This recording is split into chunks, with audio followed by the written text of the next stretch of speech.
So I'm going to present for you this very brief history of information media, primarily focused on news media. Um, so let us, without further ado, kick off. And we're going to start with the early newspapers. Early newspapers looked something like this. No photos, very print heavy, would probably look pretty boring to us today. But these were successful little news outlets that made their money primarily through advertising, that we're going to look at in a little bit of a moment. This was the Pennsylvania Gazette, which was run by Benjamin Franklin. This was probably one of the most successful or well regarded of the early colonial newspapers. You can see this one was printed in 1784. The very first American newspaper came out in the 1600s, but they really didn't, late 1600s, but they really didn't kick off properly until the 18th century. As I mentioned, advertising is a key part of newspapers from their very beginning in America. Advertising and newspapers went hand in hand, and this is going to be significant for what we talk about as we go through looking at the internet's manner of dispensing news to us. I picked these particular advertisements because they give us a sense of how somewhat noxious advertising can be at its worst. Obviously, in the top corner here, the Negroes for sale, we have the sale of actual human beings, which most of us, probably all of us, I would hope, would find morally egregious. That doesn't mean to say just because slavery is over, it doesn't mean to say we're not still selling products that perhaps are morally unsound. Down here below it, you've got cocaine tooth drops, and advertising also still promotes things which are health-wise unsound. Probably not the best way to deal with the toothache is to take cocaine. Then you have sort of some blatant misinformation, where something that advertising does a lot, which is promote its products in ways that are either flat out lies or very misleading. I don't imagine there are any cigarettes that have ever been created that would actually be beneficial for someone with asthma or bronchitis, but that is how cigarettes were often marketed back in the day. And then I've got these three ads, all about women, or appealing to women. Women have been the target of advertising for pretty much its entire history, and you can see with these two on this side of the page that a lot of the times those are to do with women's sense of themselves, women's self-image, ideas of women's beauty, what is or isn't fashionable at any time. I think we could all agree that all of these advertisements are problematic in terms of truth and accuracy and even morality. And that is something that we maybe will be exploring a little further in terms of the internet in this unit. The most famous form of disreputable advertising was snake oil. This was Clark Stanley's snake oil liniment. He claimed that the material, the liquid inside the bottles that he sold, was derived from rattlesnakes in some way, and that it would basically cure anything. All of this was total BS. There wasn't anything related to snakes actually in the bottle. But he sold a lot and made a lot of money out of total BS. I doubt very much whether these cured anything unless they acted as a sort of psychological cure, but certainly there was nothing in the bottle to cure anyone. But this term snake oil has been popularized, and we now use really as a term for any time we see someone selling some bogus product, be it an actual product or an idea. We'd call, for example, a politician who is trying to persuade us of something that we think is just a bunch of baloney. We might call that person a snake oil salesman. People filled with charm and charisma, perhaps, but really who have no substance, trying to sell us something, a bill of goods that is going to cost us something and will give us little benefit. So, snake oil is sort of the, I guess, the epitome of really negative kind of advertising. Um, let's return, though, right now to journalism. And yellow journalism is the term we would use for really egregious journalistic practices. So, in the early 20th century, early 1900s, William Randolph Hearst was a newspaper magnate. He owned newspapers right across the country. Joseph Pulitzer was another newspaper magnate who owned newspapers across the country. You've probably heard of Pulitzer's name because his name is attached to the Pulitzer Prize. He gave money on his death to provide for actually good journalism and good literature and so on and so forth. But these two folks were in competition. Capitalist economy, they're selling newspapers, and their newspapers began to get ever more dramatic until this is one of the most famous examples of yellow journalism: Spanish ships on our coast, as if the United States was about to be invaded by the Spanish. And some of these news articles are argued to even have helped begin wars. So this one in particular. And so some of this kind of newspaper journalism where they're creating stories out of nothing that really exists, but can have real world consequences and cause very bad things to happen in the real world, simply because the newspapers lied because they were trying to create dramatic headlines. And again, that's something that we're going to explore with regards to the internet. Subsequent to things like yellow journalism, later on in the 20th century, the Society of Professional Journalists created this code of ethics. And as you can see in the poster on the right-hand side, there's a lot of elements to it. But these 4 bullet points on the left really capture the core of their ideas. So basically, they set out to say, look, to be good journalists, we need to have good standards of behavior as journalists so that people trust us. And the first of these is to seek truth and report it. And in so doing, they say that their journalists need to be honest. A good journalist needs to be courageous, fair, and accurate. And all journalists who aspire to be good quality professional journalists should aspire to be courageous and honest in seeking out the truth, and fair and accurate in reporting it. And if they're not doing as good a job of journalism as they should. The second bullet is to minimize harm, and that basically means to treat human beings with respect, be those human beings the sources of their information, be they the subject of the news story, or the readership, the audience who is receiving the news. Next bullet is act independently.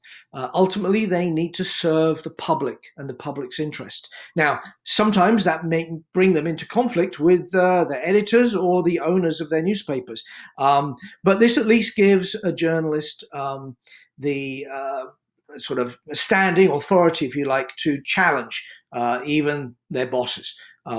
Because ultimately their job is not to serve the owner of the newspaper. Their job, if they're good journalists, is to serve the public interest. And finally, to be accountable, to take responsibility, be willing to explain yourself. If you get things wrong, to admit it, to make amends. Even an outlet like CNN, that is not my particular personal choice of news outlet. I think, well, there are many places I would prefer to go to get my news.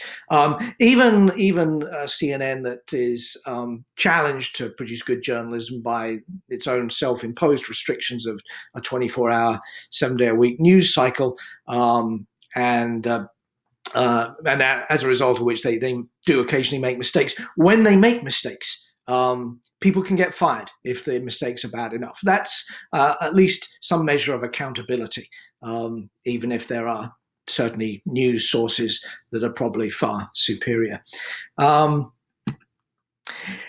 Speaking of problems with journalism, even journalists who follow that credo are susceptible to biases. So let's let's examine some of the key biases. I think it's important to remember that we can't really escape from our biases. All of us are biased. Everyone has biases, and it's very hard to live as some kind of robot entirely free of biases. What we can be is aware of them. So these are some of the key biases we might find in news. One of the most prominent ones is a commercial bias. They're selling stuff. Right? They're selling news to us. And to get us to pay attention, news tends to have to be exciting and quote unquote new, so that people will pay, so that people will turn up, so that people will give that news outlet their attention. And that can lead to underreporting of important stories and overreporting of other stories. Very few people die of terrorism in our country, but our news may well be filled with news of terrorism, particularly any terrorist event that happens. Whereas there may be other much more sort of undramatic or daily forms of, for example, death, like car accidents, that we don't really report on. Bad news bias is another sort of related idea, that we tend to favor bad news. And so, 250 people die in an explosion, gets the news, 500 people rush out to, look at rainbows and make cupcakes. It probably doesn't make the news, or it's not as prominent. We like bad news. What can I say? And related to that is a notion of narrative bias. The reason I say narrative bias is related to bad news bias is that narrative tends to rely on conflict. You may remember from your ninth grade English studies the notion of stories and how stories begin with a conflict that leads to the rising action and the climax. So news stories tend to thrive on conflict, and they will often make it where conflict doesn't exist. So there's a lot of news stories which are about pitching liberal against conservative, Democrat against Republican, villain against hero, and they'll pitch their stories that way and often miss nuance. You wind up with the bad landlord who's the villain and the victim of the tenant, or the tenant who's a scam artist against the hardworking landlord.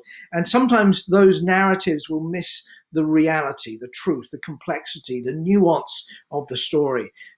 As you all have experienced in just the first unit of this course, there is nuance and complexity to, for example, the American story. Yes, the founders owned slaves, but also they wrote words which give birth to freedom for many, many people. So there's complexity there. It's not as simple as good and bad. There are gray areas in human experience. News stories often miss the gray and create, false narratives of conflict. And then finally, there are the two biases that you probably think of when you think of bias in the news. Liberal bias. It is a fact that a higher proportion of journalists identify as liberal than people who identify as liberal in the general population. On the other hand, newspapers are owned by some rich people who may be more conservative. Jeff Bezos, for example, is a extremely wealthy man who has some pretty dubious practices when it comes to the people who work for Amazon, and also isn't particularly much of a philanthropist. So my guess is I wouldn't really describe him as a bleeding heart liberal, and he owns the Washington Post. So you've got a kind of a trade-off there. When I think of conservative bias in the news, I actually think of it more in terms of small c conservative, i.e. Moving back to the middle, to the mainstream, to the center, to the status quo. And newspapers typically, in the history of the American newspapers, have not tended to have opinions that stretch out on the extremes, right or left. They tend to report news and choose news which confirms a fairly establishment view of the world. And that is its own form of bias. Let's move on a little bit more. So then we get to the wild west of the internet. So today, News is not received simply through newspapers. It's not received simply through outlets like ABC and CBS and NBC and Fox and so forth. There's a wide diversity of ways in which people receive their news. And a lot of it is through social media. And as I touched on in my introductory lecture, this is where advertising ties in with news dissemination, news information. And the internet is really geared towards making money out of making you afraid and outraged. And as a result, the kinds of biases that we tend to see in the internet news media are those sort of narrative, the bad news, the commercial biases, which can really lead to some very distorted reporting of the news. Furthermore, very little of the news that people receive via social media is created by people who, for example, belong to the Society of Professional Journalists, who are following codes of ethics. People who are making things on YouTube or throwing things out on their social media feed are not following any codes of ethics at all. And many people may be flat out lying. And again, the manner in which the internet works is that the most extreme forms of biased news are likely to find themselves to be the most prominent forms. And so we tend to receive in our social media feeds the most egregious, the poorest quality of news rather than the best quality news. And we're going to explore some of that as we go.